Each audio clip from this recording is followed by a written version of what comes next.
এখানে দুইটা দলের কথা বলা হয়েছে। সেই দুইটা দল কি? আল্লাযীনা আমানু, যারা ঈমান এনেছে, ইকাতিলুনা, তারা লড়াই করে, ফি সাবিলিল্লাহ, তারা আল্লাহর পথে লড়াই করে। ওয়াল্লাযীনা কাফারু, যারা কুফরি করেছে, ইকাতিলুনা, তারা লড়াই করে, ফি সাবিলিত তাগুত, তারা তাগুতের পথে লড়াই করে। এখন আপনি দেখেন আপনি কোন পথে লড়াই করছেন। আপনি তাগুতের পথে, শয়তানের পথে লড়াই করছেন, না আপনি আল্লাহ তাআলার পথে লড়াই করছেন, ফি সাবিলিল্লাহর পথে লড়াই করছেন। এটা আপনাকে সিদ্ধান্ত নিতে হবে। সময় 2-1 মিনিট যাচ্ছে, আমি একটু শেষ করে দেবো ইনশাআল্লাহ তাআলা। এই দুইটা পথের ভিতরে আপনাকে নিতে হবে।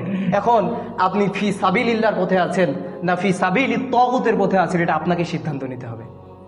তো এখানে আল্লাহ তাআলা বলছেন আল্লাযীনা আমানু ইকাতিলুনা ফি সাবিলিল্লাহ ওয়াল্লাযীনা কাফারু ইকাতিলুনা ফি সাবিলিত তাগুত ফাকাতিলু আউলিয়াহুমুশ শাইতান। সুতরাং তোমরা শয়তানের বন্ধুদের বিরুদ্ধে লড়াই করো।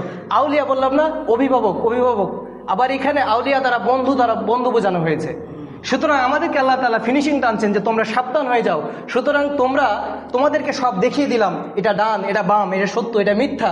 এবার তোমাদের কাজ হচ্ছে ওই যে আমরা যে বিভিন্ন উদ্দীপক লিখি লাস্টে সুতরাং দিয়ে, অতএব এটা বা সুতরাং এটা আমরা টানি।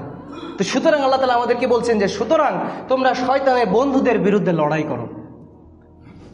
আল্লাযীনা কাফারু ইকাতিলুনা ফি সাবিলিত তাগুত ফাকাতিলু আউলিয়াহুমুশ শাইতান ইন্না কাইদাশ শাইতানি কানা দাঈফা। আল্লাহ তাআলা বলছেন যে নিশ্চয় শয়তানের চক্রান্ত অত্যন্ত দুর্বল। শয়তানের চক্রান্ত অত্যন্ত দুর্বল। এখন যারা বলছেন আমি নামাজে আসতে পারি না, আমি ভালো কাজে অংশগ্রহণ করতে পারি না, আমি দ্বীনি কাজে অংশগ্রহণ করতে পারি না, তাহলে বুঝতে হবে যে শয়তানের এত দুর্বল চক্রান্তের কাছে আপনি আরো দুর্বল হয়ে গেছেন। মানে আল্লাহ তাআলা যেখানে যে বিষয়টাকে দুর্বল করছে, যে বিষয়টাকে দুর্বল বলছে, সেই বিষয়ের কাছে আপনি দুর্বল। তাহলে আপনি কোথায় কিসের শক্তি দেখান মিয়া?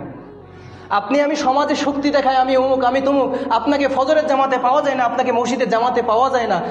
আমি বড়াই করি যে আমি শক্তিশালী ব্যক্তি। আল্লাহ তাআলা তো বলছে যে শয়তান মানে তার চক্রান্ত দুর্বল, সে দুর্বল ব্যক্তি, তার কাছেও আপনি দুর্বল হয়ে যাচ্ছেন, তার চক্রান্তের কাছেও আপনি হেরে যাচ্ছেন। তাহলে আপনি কিভাবে শক্তিশালী নিজেকে পরিচয় দেন?